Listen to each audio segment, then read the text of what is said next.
Oke, dulu ya. Assalamualaikum warahmatullahi wabarakatuh.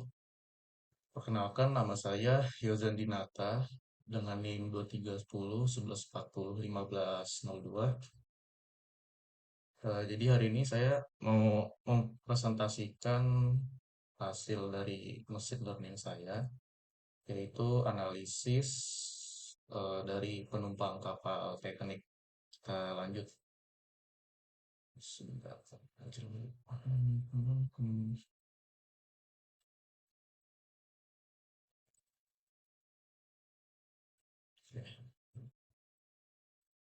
Oke, ini yang dengan berjudul Analisis Kelangsungan Hidup Titanic. Presentasi ini menyajikan hasil dan analisis mendalam dari studi kasus kelangsungan hidup penumpang Titanic menggunakan pendekatan machine learning. Untuk gambaran umum dataset Titanic, yang pertama ini ada ukuran dataset. Dataset ini mencakup 891 baris data yang mewakili penumpang dengan 12 fitur berbeda yang mendeskripsikan mereka mulai dari usia hingga kelas tiket. Yang kedua ada label target. Variabel target adalah survived atau selamat yang merupakan variabel biner 1 untuk selamat dan 0 untuk tidak selamat. Yang ketiga ini ada distribusi kelas, sekitar 38% penumpang selamat, sedangkan 62% tidak selamat, menunjukkan ketidakseimbangan yang signifikan dalam distribusi kelas. Ketidakseimbangan data ini menjadi krusial dalam evaluasi model machine learning. Model yang tidak ditangani dengan benar dapat cenderung memprediksi kelas mayoritas secara akurat, tetapi gagal dalam memprediksi kelas minoritas. Oleh karena itu, matrik evaluasi yang tepat dan teknik penanganan ketidakseimbangan sangat diperlukan untuk membangun model yang bagus.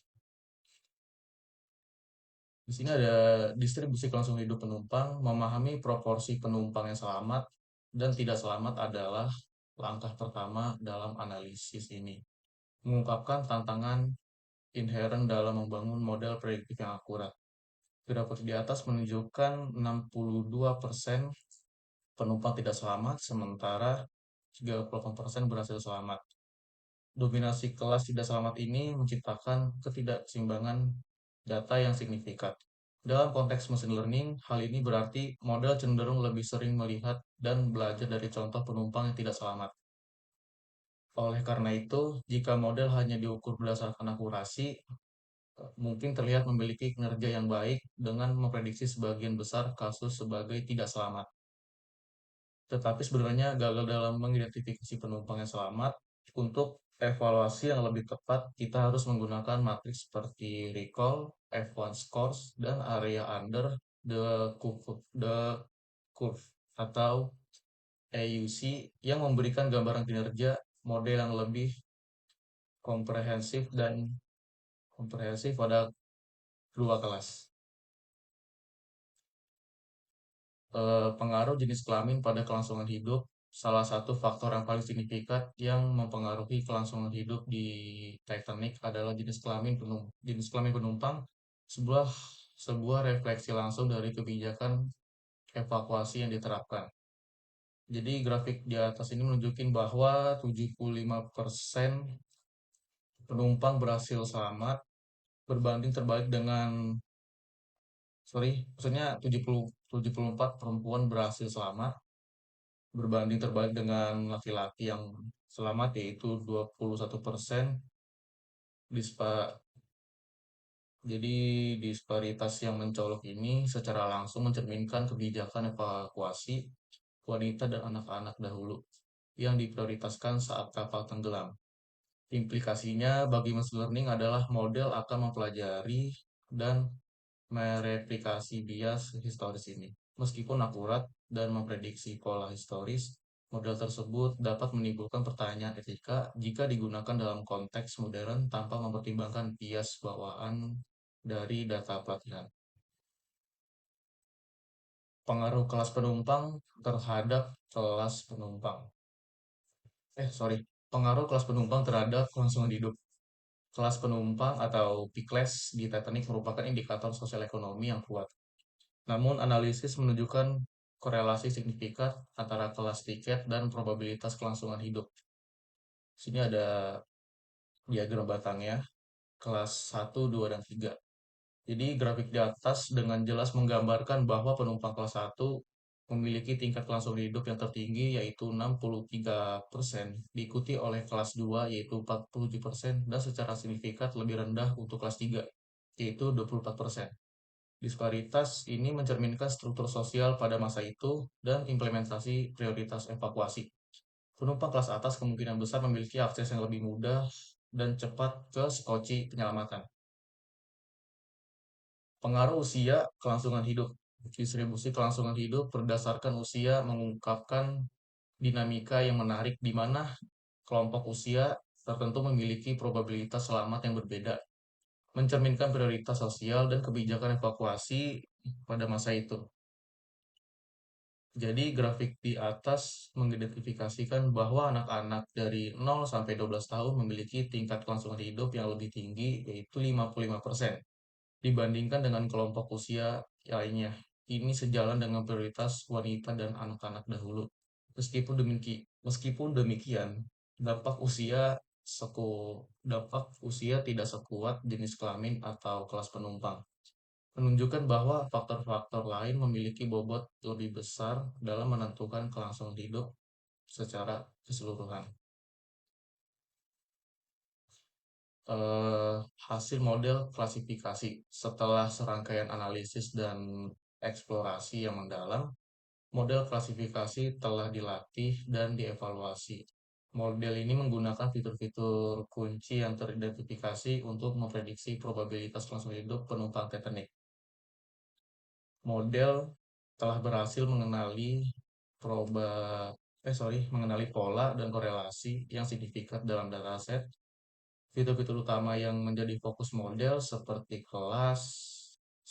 kelamin, kelas penumpang, dan usia terbukti memiliki bobot prediktif yang kuat. Penting untuk diingat bahwa model machine learning mengidentifikasi korelasi dan pola statistik dari historis. Ini berarti model dapat secara akurat memprediksi hasil berdasarkan tren yang diamati, namun tidak secara langsung menjelaskan hubungan sebab, akibat, atau alasan di balik fenomena tersebut. Sebagai contoh, model tidak menyatakan bahwa menjadi perempuan secara intrinsik menyebabkan kelangsungan hidup, melainkan bahwa korelasi yang kuat antara jenis kelamin perempuan dan tingkat kelangsungan hidup yang lebih tinggi dalam konteks peristiwa Titanic. Evaluasi kinerja model klasifikasi. Setelah pelatihan, model setelah pelatihan model klasifikasi dievaluasi menggunakan matrik-matrik kunci untuk memahami kemampuan dalam memprediksi kelangsungan hidup penumpang Titanic. Ada 80% akurasi, yaitu proporsi prediksi benar dari total prediksi, 70% untuk presisi. Dari semua yang diprediksi selamat, beberapa banyak yang benar-benar selamat. Kalau ada 68% untuk recall, dari semua yang benar-benar selamat, beberapa yang berhasil diprediksi model. Lalu kita lanjut ke bawah. Matriks konfusi. Matriks konfusi memberikan gambaran detail tentang kinerja model mengidentifikasi jenis kesalahan yang dilakukan. Dari data matriks konfusi terlihat bahwa model cukup baik dalam mengidentifikasi penumpang yang tidak selamat, yaitu benar negatif 550, namun ada 95 kasus yang salah negatif, di mana model memprediksi penumpang tidak selamat, padahal sebenarnya selamat. Kesalahan ini seringkali lebih kritis dalam konteks kelangsungan hidup karena berarti model gagal menyelamatkan seseorang yang seharusnya bisa diselamatkan. Sebaliknya terdapat 50 kasus salah positif yang memprediksi selamat padahal sebenarnya tidak. Kedua jenis kesalahan ini perlu dianalisis lebih lanjut untuk meningkatkan keandalan model, terutama jika prioritasnya adalah meminimalkan risiko kesalahan prediksi yang merugikan. Jadi ringkasan dari materi pembelajaran data Titanic mengungkapkan pelajaran penting mengenai faktor-faktor kelangsungan hidup dari pola sosial yang ada, serta bagaimana machine learning dapat membantu memahami konteks kompleks ini. Faktor yang paling berpengaruh yaitu jenis kelamin dan kelas penumpang. Eh, Prediktor kelangsungan hidup yang paling dominan, wanita dan penumpang kelas 1 memiliki peluang yang selamat jauh lebih tinggi diikuti oleh anak-anak. Pola sosial yang terungkap, data secara jelas menunjukkan implementasi prioritas wanita dan anak-anak dahulu, serta disparitas sosial ekonomi yang signifikan dalam proses evakuasi. Di sini peran mesin learning adalah mengidentifikasi pola korelasi dari data historis, memungkinkan prediksi akurat, namun penting untuk memahami bahwa model ini tidak menjelaskan hubungan sebab akibat dan mencerminkan bias data. Jadi kesimpulan dan refleksi kritisnya dari analisis mendalam terhadap data teknik evakuasi model klasifikasi, kita dapat menarik beberapa kesimpulan penting serta melakukan refleksi kritis terhadap temuan yang ada. Prioritas sosial bersejarah, jenis kelamin wanita, dan kelas penumpang kelas 1 adalah faktor penentu utama kelangsungan hidup. Usia juga berperan terutama bagi anak-anak. Disparas Disparitas dalam evakuasi. Data secara jelas menunjukkan implementasi prioritas wanita dan anak-anak dahulu serta kesenjangan sosial ekonomi yang signifikan dalam peluang bertahan hidup. Lalu model menangkap korelasinya, model machine learning efektif dalam mengidentifikasi pola korelasi yang kuat, namun penting untuk diingat bahwa korelasi bukanlah sebab akibat dan model mencerminkan bias data historis. Jadi ini hasil presentasi saya. Kita lanjut ke Google Colabs-nya.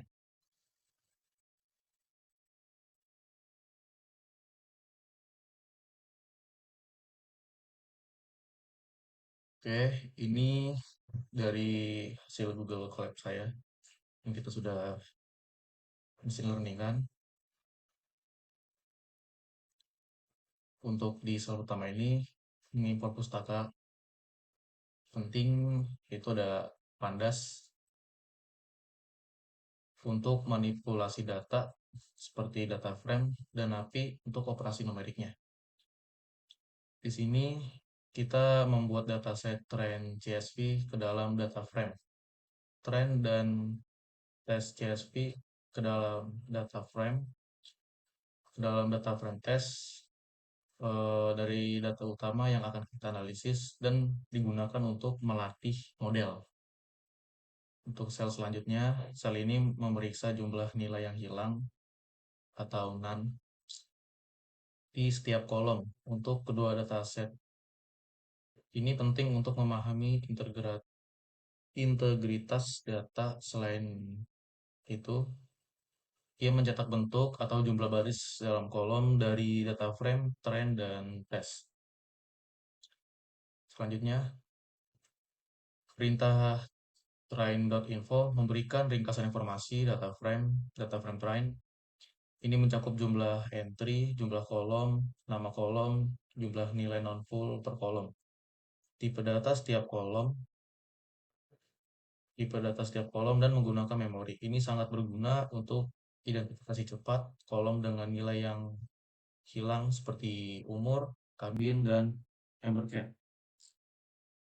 Jadi buku ini sama seperti sebelumnya, perintah tes info memberikan ringkasan informasi untuk data frame tesnya. Lalu untuk train head ya, eh, jadi dia nampilin 10 baris pertama dari data frame train, memungkinkan kita untuk melihat sekilas data mentah dan memahami format serta konten setiap kolomnya. Jadi perintah descript menghasilkan statistik deskriptif dari kolom numerik di data frame. Data frame train mencakup jumlah count atau rata-rata, mean yang disebut standar deviasi, dan STD nilai minimum, dan mean disebut maksimum. Sorry, kita ulang lagi. Ada jumlah kon yaitu rata-rata, mean itu standar devisi, nilai minimum itu min, dan maksimum itu max. Dan data kuartil yaitu ada 25%, 50%, dan 70%. Membantu kita memahami distribusi dan jangkauan nilai dalam data. Untuk data selanjutnya ini sama kayak sebelumnya juga, seperti data yang di atas, memberikan statistik deskriptif untuk kolom numerik dan data frame test.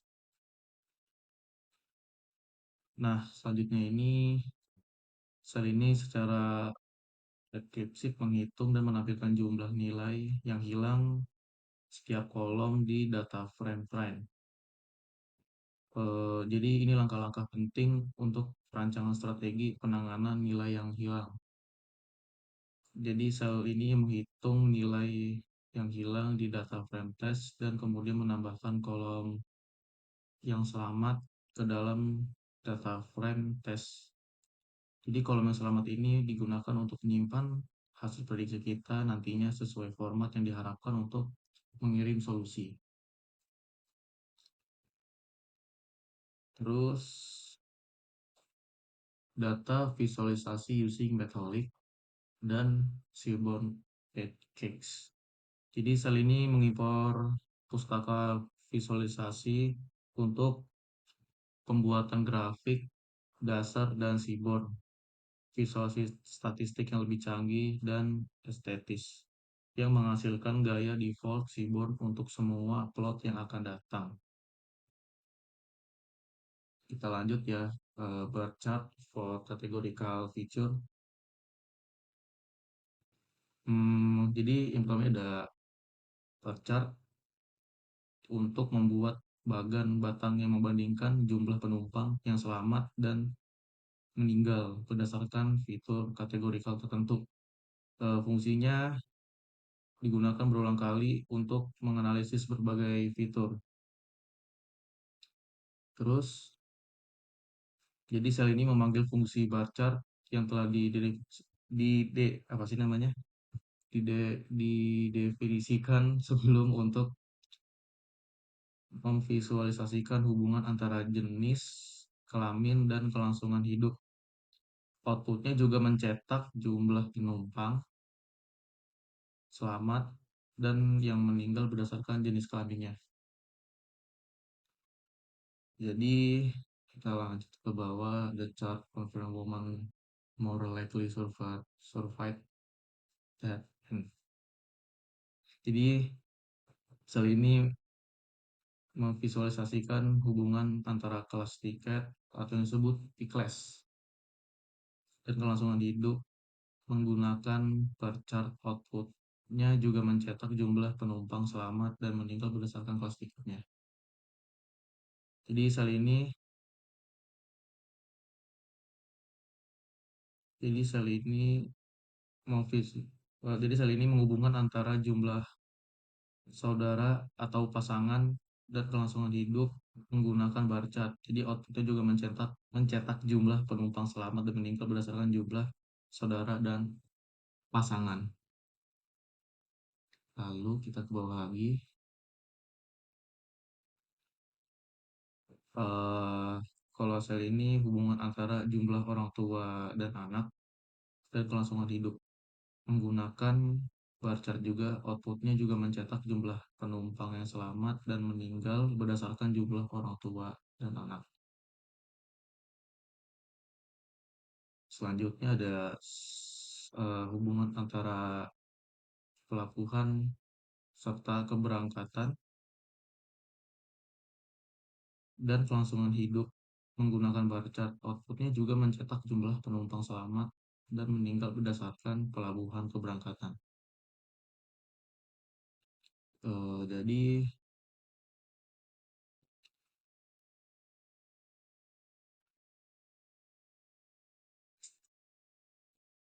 itu dia menampilkan 10 baris, pertama dari data frame untuk mengingatkan kita pada struktur data sebelum memulai rekayasa fitur.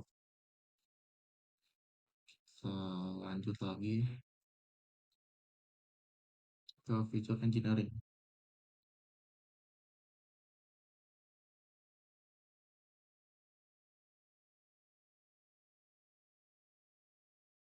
Sel ini melakukan pemetaan gelar-gelar yang berbeda di kelompok yang dipetakan ke nilai numerik untuk mengubah menjadi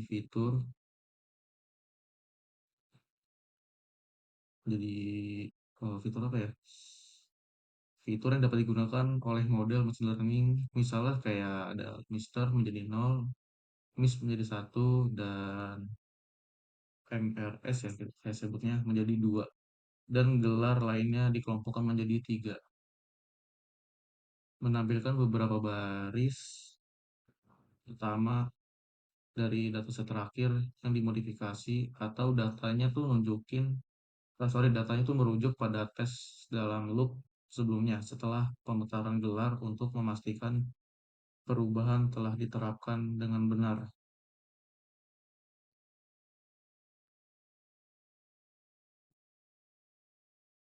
Hmm, jadi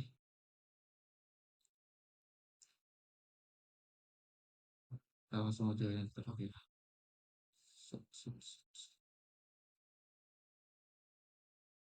Nah, jadi sel ini menggunakan model SVC yang telah dilatih untuk membuat prediksi pada tes data.